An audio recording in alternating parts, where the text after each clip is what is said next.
नमस्कार दोस्तों, मैं कमल आज आपको रीजनिंग का टॉपिक स्टार्ट करने जा रहा हूँ। जैसा कि आपको पता है कि रीजनिंग जो है हमारे कहाँ कहाँ भी काम आने वाली है। तो चाहे वो स्टेट गवर्नमेंट का एग्ज़ाम है, चाहे वो सेंट्रल गवर्नमेंट का एग्ज़ाम है, रीजनिंग का हर जगह अहम रोल रहता है। जो कि देखो, सबॉर्डिनेट बोर्ड की बात करें, हिमाचल का एग्ज़ाम है, उसमें आपका कोई भी एग्ज़ाम होगा उसमें जो रीजनिंग है उसकी कुछ एक रेशो रहेगी। और जैसे स्टेट का एक और एग्ज़ाम होता है, जैसे एचपीएस का एग्ज़ाम होता है, उसमें भी आपका जो है रीजनिंग का कुछ एक अहम रोल रहेगा। उसके बाद हम सेंट्रल गवर्नमेंट की बात करें, सेंट्रल गवर्नमेंट में कोई भी एग्ज़ाम है, चाहे रेलवे का है, चाहे एसएससी का है, चाहे बैंकिंग का है, उसमें आपका रीजनिंग का हमेशा जो है अहम रोल रहेगा। तो आज मैं आपको सबसे पहला टॉपिक है ब्लड रिलेशन, उसके बारे में पढ़ाऊंगा। ब्लड रिलेशन होता क्या है पहले उसका हमें पता होना चाहिए।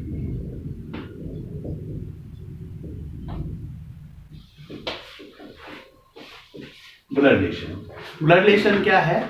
जो भी खून के साथ जुड़ा हुआ रिश्ता होता है वो सब हमारे ब्लड रिलेशन में आता है। ब्लड रिलेशन को हिंदी में बोलेंगे रक्त संबंध। जैसा कि आपको पता है कि ब्लड रिलेशन को सॉल्व करने के लिए सबसे पहले हमारे पास जो जनरेशंस होती है उसका पता होना जरूरी है। तो जनरेशंस वन में क्या है? जनरेशन वन में आपका आता है grand father, grand mother, maternal grandfather,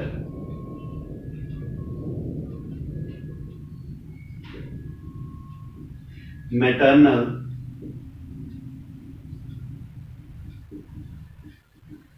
grand mother.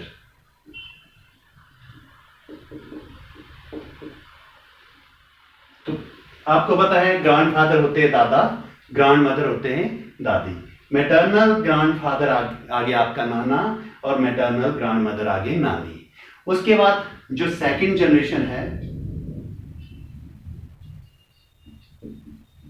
Second generation में क्या क्या है? सेकंड जनरेशन में आ जाते हैं father, mother, uncle, aunt, father-in-law,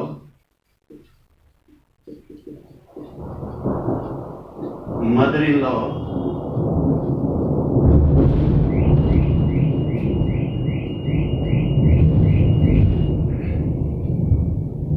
maternal uncle,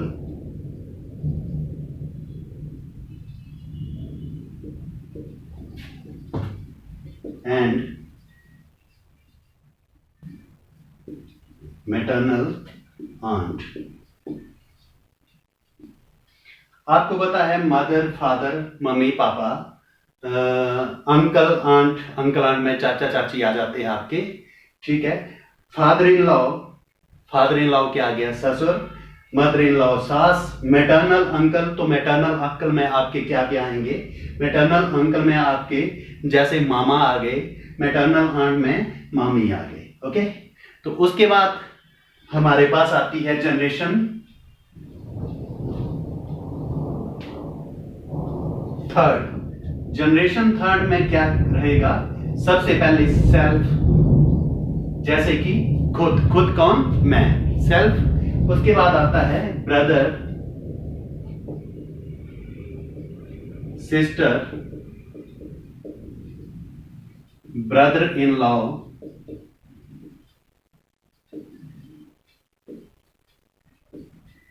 sister in law,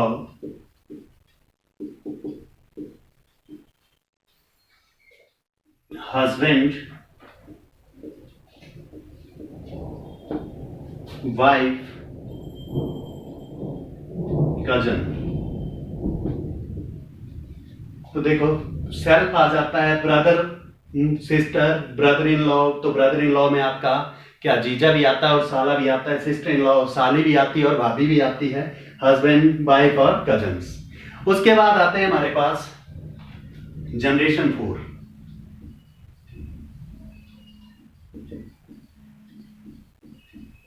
तो जनरेशन 4 में क्या क्या रहेगा? जनरेशन 4 में आपका रहता है सन, डॉटर,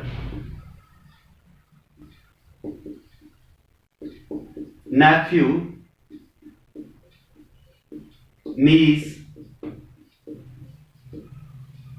उसके बाद son in law and daughter in law.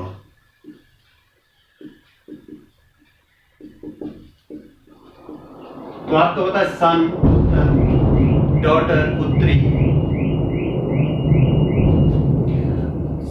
Sun daughter daughter in law. Son in law क्या होता है? सन इन लॉ होता है हमारा जो दामाद होता है उसको हम सन इन लॉ बोलते हैं, और डॉटर इन लॉ जो होती है वो जो बहू होती है उसको हम डॉटर इन लॉ बोलते हैं। उसके बाद आ जाते हैं हमारे पास जनरेशन 5। कौन सी जनरेशन आती है? जनरेशन 5। जनरेशन 5 में क्या क्या आता है?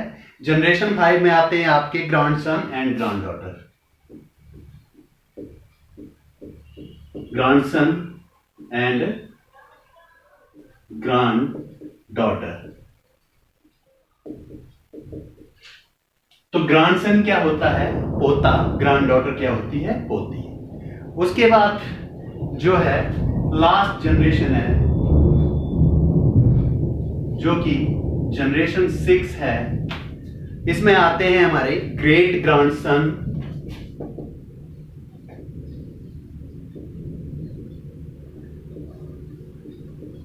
एंड ग्रेट ग्रैंड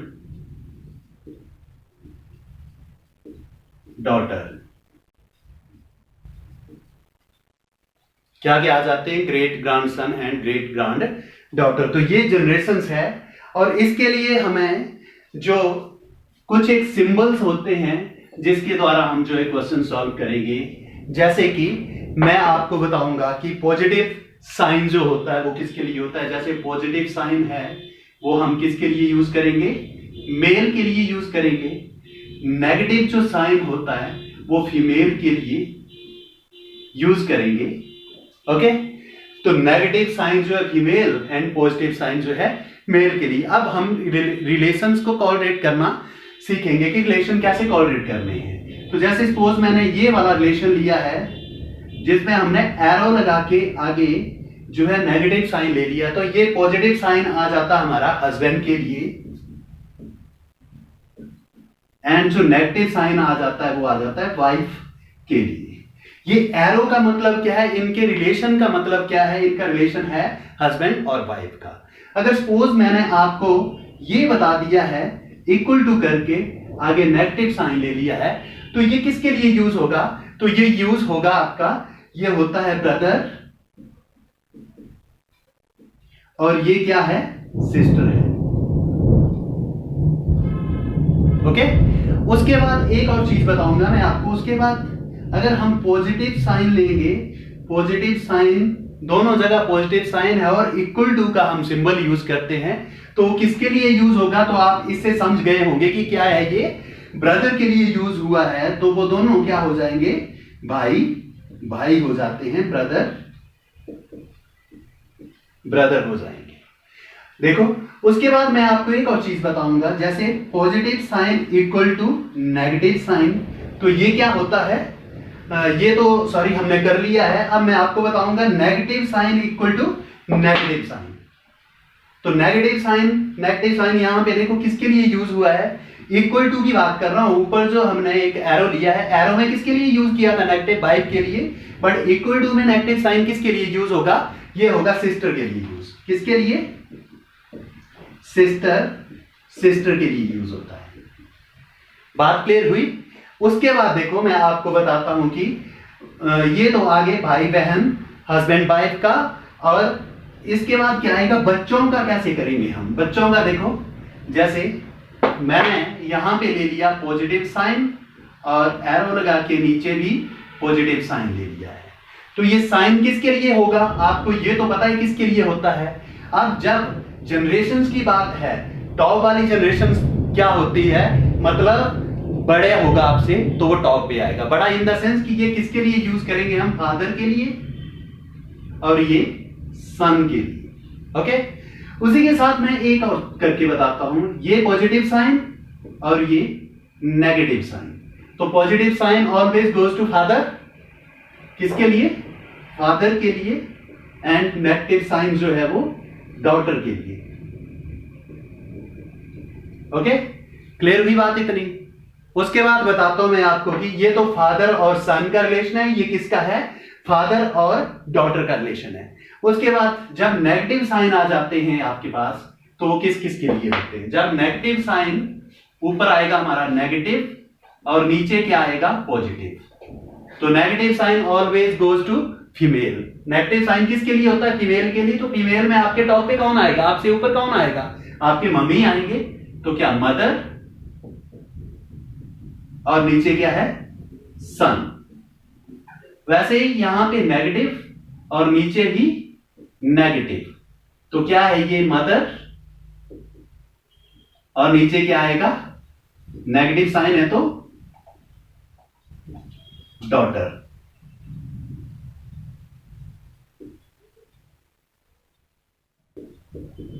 डॉटर के लिए।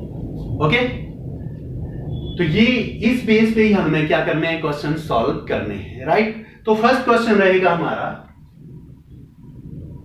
क्या रहेगा फर्स्ट क्वेश्चन, फर्स्ट क्वेश्चन है pointing to a man.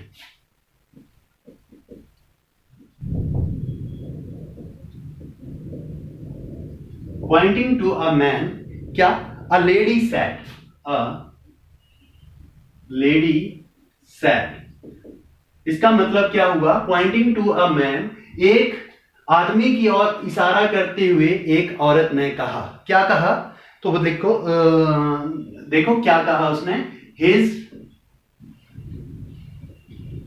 Mother is the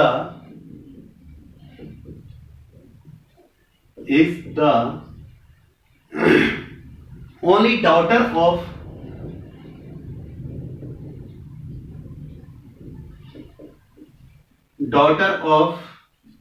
my mother. Okay, तो only daughter of my mother बोला, तो आपने क्वेश्चन क्या है, how is lady related to man. देखो पहले तो आपने क्या करना है कि क्वेश्चन समझना है, क्वेश्चन क्या है, pointing to a man, lady sat, lady किसके साथ, किसी के साथ भी बोल रही है, क्या बोल रही है कि एक आदमी की ओर इशारा करते हुए एक औरत ने कहा, क्या कहा कि इस जो आदमी की मां है, मदर इज ओनली, ओनली का मतलब क्या होता है, ओनली का मतलब होता है इकलौती, इसकी जो मां है is the only daughter of my mother, मतलब वो औरत पता क्या बोल रही है, वो बोल रही है कि इसकी जो मां है वो मेरी मां की इकलौती पुत्री है। तो आपने उस लेडी का उस मैन के साथ रिलेशन बताना है। तो रिलेशन सबसे पहले क्या होता है कि आपको ये माइंड में भी करना होता है, नहीं तो अगर आप इसको कोई अगर डायग्राम के थ्रू करना चाहे या कोई चार्ट बना के करना चाहे तो वैसे भी कर सकते हैं। सपोज ये मैन है, ओके, मैन है ये, और एक लेडी है, कहीं पे बिठा दो लेडी को, सपोज मैंने यहां पे उस लेडी को बिठा लिया, ठीक है। ये लेडी क्या कर रही है, इसकी तरफ इशारा करके बोल रही है, क्या बोल रही है कि इसकी जो मां है, मेरी मां की क्या है, इकलौती पुत्री है। तो इसकी मां की, इसकी जो मदर है उसकी इकलौती पुत्री कौन हुई, इसकी इकलौती पुत्री वो लेडी हुई। तो वो मैन उस लेडी से किस प्रकार संबंधित हुआ, तो डेफिनेटली वो मैन जो है उस लेडी का क्या है, बच्चा है।